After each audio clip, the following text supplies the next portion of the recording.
Most people work all year just to send a massive chunk of their profits to the IRS. And I don't. I legally paid zero in taxes on a multi-million dollar gain using part of a tax code 99% of investors ignore. And today I'll break down how I use opportunity zones to protect my upside, defer taxes, and unlock a play that most people don't even know exists. And it isn't a loophole. It's actually a law. And if you've got gains, you'll definitely want to see this. What are opportunity zones? Opportunity zones were designed to funnel private equity into underserved areas. The incentive, if you roll capital gains into qualified opportunity zones, you get a tax deferral on the original gain, a potential reduction in that gain, and if you hold the asset long enough, zero taxes on the new growth. And these aren't backdoor strategies, they're front page policy, but you have to know how to play this game. So what exactly is an opportunity zone and why did the government create them?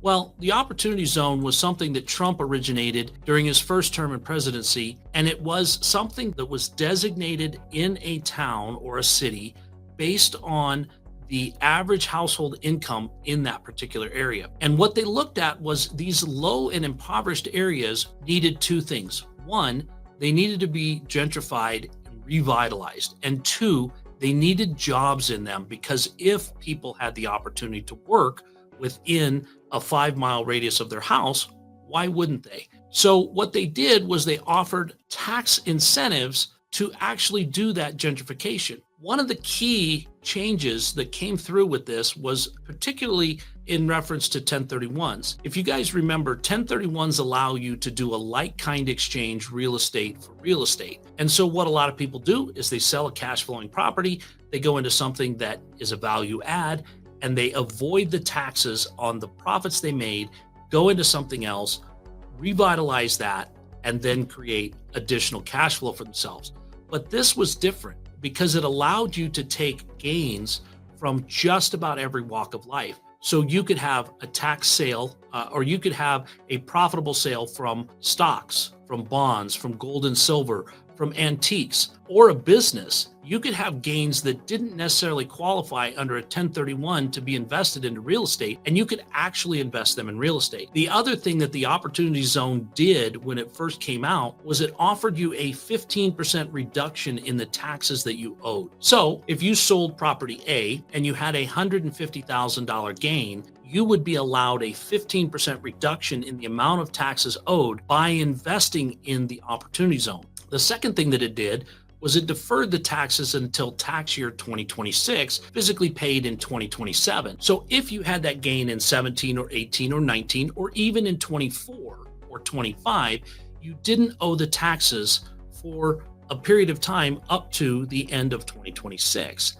So that allowed your money to work harder for you than it did if you had to pay the taxes right away. The last thing that it did was it allowed you to have a deferral if you own the property for 10 years or longer. Oh, and one more thing that I almost forgot is it allowed you to build businesses in opportunity zones. So if you opened up a cabinet shop, bought all new equipment in an opportunity zone and operated that cabinet business for 10 years and then sold that business, none of the gain that you made on building that business in that opportunity zone was going to be taxed. Now, why would I be telling you this if opportunity zones run out in 2026 for deployment of capital? Well, it's quite simple. In the big beautiful bill that some form will get passed in the next 12 months, there is Opportunity Zone 2.0. The exact results of it aren't published yet, but the reality is it's going to be a mirror with some added bonuses of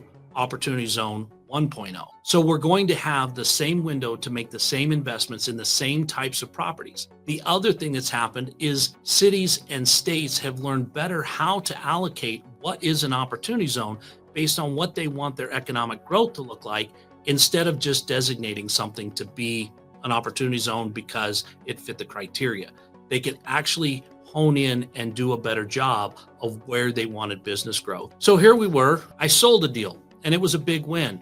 And with that was going to come a big tax bill. But instead of paying taxes, I moved the capital gain into a qualified opportunity zone project we were developing. It met all the compliance rules and the upside was enormous. The one move gave me a 10-year tax-free runway. No 1031 needed, no panic sale, just smart positioning and a reduced tax burden going in. So we were in the process of selling a property that we had reached our 10-year goal on very quickly.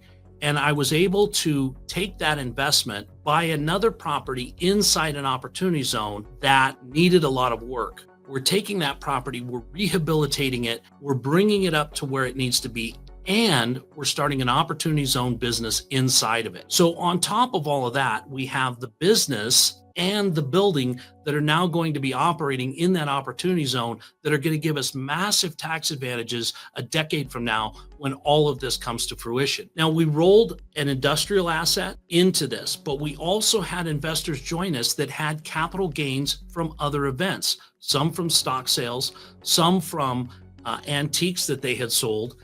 And they were able to roll those in and take advantage of this exact same thing. And when I vetted it and I looked at it, we're right by the mall, we're right by the freeway, we're right on the edge of gentrification in that area, and we can see where this is going to be a great deal. But I also looked at what happens if my deal doesn't go the way I want. Where am I at with this building? Well, what I found was this building was mismanaged and had rents in it that were half of what they should be based on the market around them. So we were able to immediately begin to raise rents and create better cash flow that allowed us to get on down the road better than if we hadn't. And if we decide not to take advantage of the opportunity zone, then we have that option as well, because we were able to upside the rents very quickly. And when it's done, it's going to be a great project. But you've got to move quickly. You've only got 180 days from your gain to deploy into an opportunity zone fund. Now, it's not the traditional way that you have with a 1031, where you sell the asset, the title company and or 1031 exchange company, a lot of times those are the same, hold your cash, and you have to identify it within 45 days and then have all of the money spent within 180 days of the sale. This is simply a form that your accountant has to fill out that you sold this property or this asset or these stocks or whatever you sold, and within 180 days show receipt of investment into a qualified opportunity zone fund. That means planning in advance and having a qualified team and having an eye on what you want to do, because it's not for every deal. It's not that everything fits into a qualified opportunity zone. There are very specific areas. And if you've got a big exit and a long-term vision, it is one of the strongest tools that we have to avoid taxes now and in the future. So if you're watching this and you've got a big gain or a big liquidity event like a business sale, or maybe you're selling Tesla that you bought at 200 and now it's at 350, here is what you're going to want to do first. First, you're going to want to make sure that you're ready to sell. Now is the time. And once you've decided that, you want to start looking at what are the advantages of redeploying your money, maybe not in the same asset class, but in something different like real estate, and start to look at qualified opportunity zone funds. This is going to show you where you can deploy that capital that's going to make sense. And in this particular case, you're going to be able to defer taxes for about 1.5 years before you get hit with that tax bill.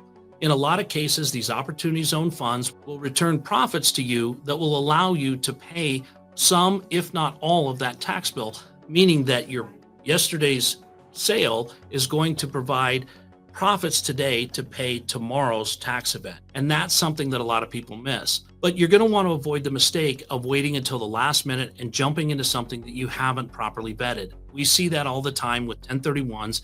And unfortunately, this asset is no different. This type of deferment is no different. It requires planning, it requires vetting, and it requires understanding what exactly the asset and the investment are doing. If you've got gains or equity sitting on the sidelines, don't give it all to the IRS. Opportunity zones are one of the last big levers in the tax code, and they're still very underutilized. If you want to see how I'm using them or want to explore a deal from our own portfolio, hit subscribe and book a call. Links are below. This is not the only smart way to avoid taxes. I recently bought 4 airplanes for $1.2 million for this exact reason.